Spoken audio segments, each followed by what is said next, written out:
तेनू समझावा कि ना तेरे बिना लगदा जी तू की जाने प्यार मेरा करा इंतजार तेरा तू दिल तू यू जान मेरी জান মেরি। আসসালামু আলাইকুম ভিউয়ার, সবাই কেমন আছেন? আলহামদুলিল্লাহ আমিও ভালো আছি। আজকে কয়দিন ধরেই তো মেঘলা, এর মধ্যে তো ব্যবসা গরম। তো আজকে ভাবিকে বললাম আমি রান্না করি, তো ভাবি প্রায় বসাই দিতেছিল, মানে পেঁয়াজ, তারপরে তার তেজপাতা, দারচিনিগুলো দিয়ে দিছে। তো আমি এসে বসে এখন রসুন দিয়ে দিলাম, রসুন বাটা। তারপর রসুন বাটা দেওয়ার পর একটু নেড়ে নিচ্ছি, ভাবির সাথেও একটু কথা বলতেছি। আসলে চুলাতে রান্না আমার বেশ ভালো লাগে, যার কারণে আমি মানে আগের থেকেই খুব ভালো লাগে। যেহেতু এখন আমি এখানে দিয়ে দিচ্ছি আদা বাটা। তো যেটা বলতেছিলাম, ভালো লাগার কারণ হচ্ছে যে আমরা ছোটোবেলা থেকে আমরা মানে কারেন্টের হিটার পেয়েছি, মানে চুলাতে আমরা তেমন একটা মানে রান্না দেখিনি, হয়তো বাড়িতে বা এমনিতে মানে তেমন একটা না দেখিনি বললে ভুল হবে, দেখছি মানে আমাদের এমনিতে সচরাচর আমরা ইয়াতেই রান্না করি, হিটারেই রান্না করি। তো এখন দেখতেই পাচ্ছেন ভিউয়ার্স, আমি এখানে দারচিনিও দিয়ে দিয়েছি। তো মশলাটা নিচে যাতে লেগে না যায়, যার কারণে আমি এখানে একটু পানি দিয়ে দিয়েছি। তো দেখতে পাচ্ছেন আরেকটা চুলাতে মানে ভাবি ভাত বসেছে, এখানে আবার জিরা বাটা দিয়ে দিলাম। আমি আবার জিরা গুঁড়াও ইউজ করবো, যার কারণে এখানে জিরা বাটাটা একটু কমাই দিছি। এই যে জিরা গুঁড়াটা ইউজ করতেছি, জিরা গুঁড়া প্রায় 1.5 চামচ ইউজ করছি। তো দেখতে পাচ্ছেন এই যে রান্নাবান্না চলছে, সাথে ভাবিও আছে, ভাবির সাথেও কথা বলতেছিলাম। তো এখানে হলুদের গুঁড়ো 1 চামচ দিয়ে দিছি। আপনার হলুদের কালার বুঝে কিন্তু আপনাকে মানে বাড়িয়ে কমে দিতে হবে। অনেক সময় হলুদের কালার ভালো থাকে, ওই হলুদ আবার একটু কমায় দিতে হয়। আচ্ছা ঠিক আছে, এখন আমি এখানে লবণ দিয়ে দিলাম।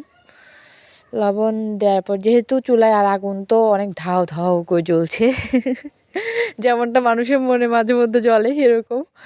তো আমি মরিচের গুঁড়ো অ্যাড করে দিলাম। মরিচের গুঁড়ো প্রায় 1.5 চামচের বেশি দিছি। ঝাল, হা হা হা হা, ঝাল তো আমার অনেক পছন্দ, আপনারা তো জানেন আমি ঝাল পছন্দ করি। আচ্ছা, তো ঝাল আবার আমার বড় ভাসুর মানে ভাইয়াও খায়, যার কারণে একটু ঝাল আমি বাড়িয়ে দিয়েছিলাম। তারপরে এই যে দেখতে পাচ্ছেন নাড়াচাড়া তো চলতেছে, নাড়াচাড়া করছি। এদিকে ভাবির সাথেও কথা বলতেছিলাম, আবার একটু পানি দিয়ে নিছি কারণ নিচে লেগে যাওয়ার সম্ভাবনা থাকে। এদিকে ভাবিও ছিল, আমি ভাবির সাথে বসেছিলাম, কথা বলতেছিলাম, এদিকে রান্নাও করতেছিলাম। এই যে দেখি আমার আসলে চুলা দেখলে আমার বসে যেতে ইচ্ছে করে। এদিকে আমি মাংসটা আগের থেকেই ধুয়ে রেখেছিলাম, ধুয়ে পরিষ্কার করে রেখেছিলাম। তো এখন আমার প্রায় মশলাটা কষানো শেষ, দেখছেন ঝাল ঝাল লাল লাল তো এখন এই যে আবার নাড়তেই আছি, কারণ এখানের মধ্যে মশলাটা যদি ভালো করে কষানো না হয় তাহলে কিন্তু আবার মাংসের স্বাদ কম আসবে। দেখছেন কি সুন্দর কালার, ওয়া ওয়া ওয়া ওয়া ওয়া। এখন মাংসটা দিয়ে দিলাম, দেওয়ার পরে এখানে ভালো করে নেড়ে চেড়ে নিচ্ছি। আমার থেকে এখনই মানে একদম লোভ লাগছে, মানে রান্না করার অবস্থা মানে কী যে পরিমাণ লোভ লাগছে মানে। তো এখন দেখতেই পাচ্ছেন ভিউয়ার্স, তো নাচা চলছে চলছে চলছে। তারপরে এদিকে ভাবি যেন কি একটা বলতেছিল, পরে দিয়ে আমি আবার একটু ঝোল দিয়ে দিয়েছিলাম। ঝোল দেওয়ার পর অনেকক্ষণ কষানো হয়েছিল, পরে দিয়ে আমি আবার এখানে কষানো সব শেষ করে আমি আলু দিয়ে দিছি। আলু দেওয়ার পর আমি আবার নেড়ে চেড়ে, এত পরিমাণ গরম, এত পরিমাণ গরম, মনে হয় যে আমাকে তখন দেখলে মনে করবে যে আমি মানে একদম গায়ে 1 বালতি পানি ঢেলে সেখানে বসে আছি এরকম এত পরিমাণ গরম লাগছে, আর চুলার তাপ মানে গরম, একদিকে ভালোও লাগতেছে, একদিকে অবস্থা টাইট হয়ে গেছে। এদিকে তো ভাবি ওদিকে ভাত বসাইছে। তো এই দেখেন ঝোল টোল দিয়ে দিছি, আমার রান্না প্রায় মানে শেষের দিকেই, দেখছেনই।